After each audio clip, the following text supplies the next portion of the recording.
नमस्कार, मैं हूं आदेश रावल। आज आपके सामने एक ऐसी रिपोर्ट जो अभी तक आपने कहीं भी टीवी या अखबार में नहीं पढ़ी होगी। मैंने हाल ही में एक आर्टिकल लिखा था एनडीटीवी पर, जो कुछ लोग पढ़ पाए होंगे, लेकिन जो लोग नहीं पढ़ पाए उनके लिए ये वीडियो आज हम ये रिपोर्ट लेकर आए हैं। दरअसल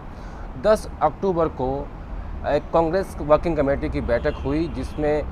कांग्रेस के संगठन चुनाव की तारीखों का ऐलान कर दिया गया है कि 2022 के अक्टूबर तक कांग्रेस के संगठन चुनाव हो जाएंगे। और यही मांग लंबे समय से बहुत सारे नेता कांग्रेस के भीतर कर रहे थे। खासतौर पर G23 के नेताओं का मानना था कि ब्लॉक अध्यक्ष से लेकर कांग्रेस प्रेसिडेंट तक का चुनाव होना चाहिए, कांग्रेस वर्किंग कमेटी में भी चुनाव होना चाहिए।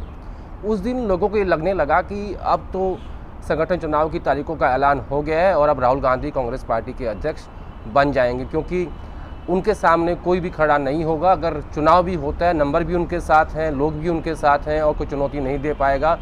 तो सबने ये मान लिया कि राहुल गांधी अब तो कांग्रेस पार्टी के अध्यक्ष दोबारा बन ही जाएंगे। लेकिन इसमें कई सारे सवाल हैं। हमारे सूत्रों के मुताबिक राहुल गांधी अभी भी कांग्रेस अध्यक्ष बनने के लिए राज़ी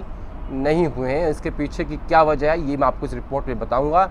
इस वीडियो के नीचे जो लिंक आप देख रहे हैं उसमें आप इस आर्टिकल को पढ़ भी सकते हैं, जो कल एनडीटीवी ने पब्लिश किया था। दरअसल इसके पीछे की वजह यह है कि राहुल गांधी ने 2019 में लोकसभा चुनाव की हार की जिम्मेदारी लेते हुए इस्तीफा दे दिया था और तब से लेकर अब तक इस 10 अक्टूबर की बैठक को छोड़ दें, उससे पहले तक कांग्रेस पार्टी के पास फुल टाइम प्रेसिडेंट नहीं था। इस बैठक में सोनिया गांधी ने कहा कि अगर आप लोगों की अनुमति हो तो मैं फुल टाइम प्रेसिडेंट हूँ, और इस तरीके से अगले 1 साल तक और सोनिया गांधी ही कांग्रेस पार्टी की अध्यक्ष रहेंगी और वो फुल टाइम प्रेसिडेंट हो चुकी हैं। अब राहुल गांधी क्या चाहते हैं? दरअसल राहुल गांधी ने अपने नज़दीकी नेताओं को ये साफ कर दिया कि जब तक हर उस व्यक्ति की आवाज़ मैं नहीं उठाऊंगा जिसे न्याय की ज़रूरत है, तब तक कांग्रेस अध्यक्ष बनने का कोई फ़ायदा नहीं है। अब इसके पीछे की वजह ये है कि जब कांग्रेस वर्किंग कमेटी की बैठक चल रही थी, उसमें अशोक गहलोत राजस्थान के मुख्यमंत्री और पूर्व लोकसभा स्पीकर मीरा कुमार, कर्नाटक के जनरल सेक्रेटरी रणदीप सिंह सुरजेवाला, राजस्थान के महासचिव अजय माकन, दिल्ली के महासचिव शक्ति सिंह गोहिल, इन तमाम नेताओं ने राहुल गांधी को कहा कि आपको अध्यक्ष बनना ही होगा, अब हमारे पास कोई चारा नहीं है, पार्टी को आपकी ज़रूरत है। इसके ऊपर राहुल गांधी ने साफ कर दिया कि जब भी मैं वैष्णो देवी जाता हूँ, तिरुपति जाता हूँ, मैं कैलाश मानसरोवर गया, केदारनाथ गया, ये सब मेरी आस्था का सवाल है और मुझे ब्राह्मण जनेऊधारी कराने में कोई दिक्कत नहीं है। लेकिन जब मैं पहलू खान की, अल्ताफ़ की या त्रिपुरा में हो रही हिंसा की बात करता हूं, तो पार्टी के लोगों को बुरा लगता है कि मैंने ऐसा क्यों किया, क्योंकि इससे वोट बैंक का नुकसान कांग्रेस पार्टी को होता है। अगर हम भी ऐसी ही पॉलिटिक्स करेंगे जिसमें बंटवारा होता है, जो कि बीजेपी करती आ रही है, ऐसा राहुल गांधी ने कहा कि बीजेपी की कांग्रेस की पॉलिटिक्स में क्या फ़र्क है। बीजेपी हिंदू, मुस्लिम, ईसाई, हिंदू, जाट, गैर जाट, आदिवासी, गैर आदिवासी, मराठा, गैर मराठा, इन तमाम तरह की बंटवारे की, ध्रुवीकरण की, पोलराइजेशन की पॉलिटिक्स करती है, तो इसमें फिर कांग्रेस में और बीजेपी में क्या फ़र्क रहेगा। तो आप लोग ये तय कर लीजिए, ऐसा राहुल गांधी ने कहा उस बैठक में, कि अगर आप लोग इस बात को लेकर राज़ी हैं कि हर उस व्यक्ति की आवाज़, चाहे वो हिंदू हो, मुसलमान हो, सिख हो, ईसाई हो, गरीब हो, मजदूर हो, जो भी हो, जिसकी आवाज़ दबाई जा रही है, जिसे न्याय नहीं मिल रहा है, अगर ये काम कांग्रेस अध्यक्ष के रूप में आप मुझे करने को कहेंगे तो मैं करूंगा, नहीं तो फिर आप विचार कर लीजिए, चाहे वो पहलू खान हो, चाहे वो हिंदू हो, मुस्लिम हो, अल्ताफ़ हो, त्रिपुरा की हिंसा हो, तमाम कोई भी ऐसी घटना हो जहां भी कांग्रेस अध्यक्ष के रूप में मैं काम करूंगा, हर उस आवाज़ को उठाऊंगा जो दबी हुई आवाज़ है, जिसे न्याय नहीं मिल रहा है। तो ये एक शर्त कांग्रेस प्रेसिडेंट बनने के लिए राहुल गांधी ने कांग्रेस के सभी नेताओं के सामने रख दी है। अब सवाल ये कि जैसा राहुल गांधी ने कहा कि बीजेपी ध्रुवीकरण की राजनीति करती है, और ऐसे ही आम आदमी पार्टी की बात कर लीजिए आप, कि जब 2020 में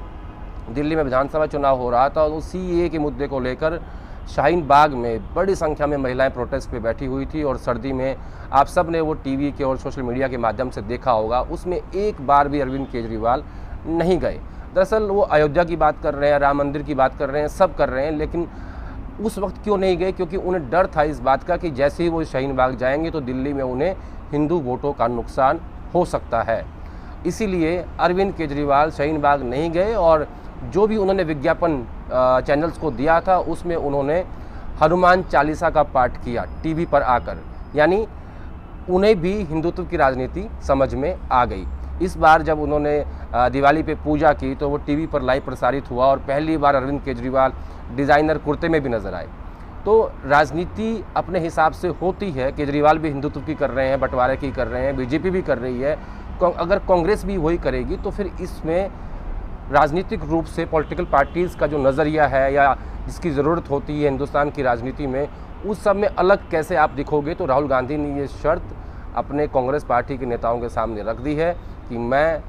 हर उस व्यक्ति की बात करूंगा जिसे न्याय दिलाना है कांग्रेस अध्यक्ष के रूप में। अगर आप लोग राज़ी हैं तो हाँ करिए, मैं अध्यक्ष बन जाऊंगा, नहीं तो जैसा कि पहले भी कहा है कि आप अपना अध्यक्ष ढूंढ लीजिए। क्योंकि 2019 का जब लोकसभा चुनाव में कांग्रेस की हार हुई थी, उस वक्त राहुल गांधी ने साफ कर दिया था कि आप गांधी परिवार से किसी बाहर के व्यक्ति को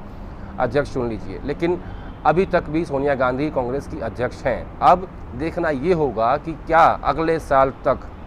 कांग्रेस पार्टी राहुल गांधी की शर्त को मान लेती है, यानी अक्टूबर 2022 तक इस बात का फैसला करना होगा। अगर मान लेती है तो राहुल गांधी दोबारा अध्यक्ष बन जाएंगे, जिसका टेन्योर 2022 से 2027 तक 5 साल का होगा। और अगर नहीं बनते हैं तो ऐसी स्थिति में कांग्रेस की जो राजनीति है वो काफ़ी संकट में आ सकती है, क्योंकि कोई भी ऐसा चेहरा नहीं है जिसके ऊपर कोई दाग ना हो। ऐसे कम ही नेता हैं कांग्रेस पार्टी के पास, या बाकी भी पार्टीज़ की बात कर लें।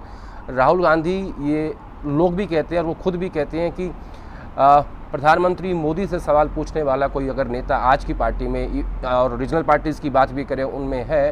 तो इस वक्त राहुल गांधी ही, ऐसा बहुत सारे जानकार भी मानते हैं और ब्यूरोक्रेसी में भी इस बात की चर्चा होती है। तो अब सवाल ये कि क्या देश में ऐसे ही ध्रुवीकरण की राजनीति होती रहेगी, और क्या राहुल गांधी ऐसे ही अन्याय की जो बात कर रहे हैं, या वो जो अल्ताफ़ या पहलू खान या त्रिपुरा की हिंसा की बात कर रहे हैं, ऐसे उन्हें वोटों का नुकसान तो होता है। कांग्रेस पार्टी इस बात को भली भांति समझती भी है। अब सवाल सिर्फ ये है कि क्या देश इस तरह की राजनीति को समझेगा, जनता इस पर फैसला लेगी, या फिर ऐसे ही जिस तरीके से चल रहा है कि हिंदू मुस्लिम, जाट गैर जाट, आदिवासी गैर आदिवासी, ध्रुवीकरण होता रहेगा, राजनीति होती रहेगी और रोज़गार, महंगाई, इन सब के ऊपर कोई बात नहीं होगी।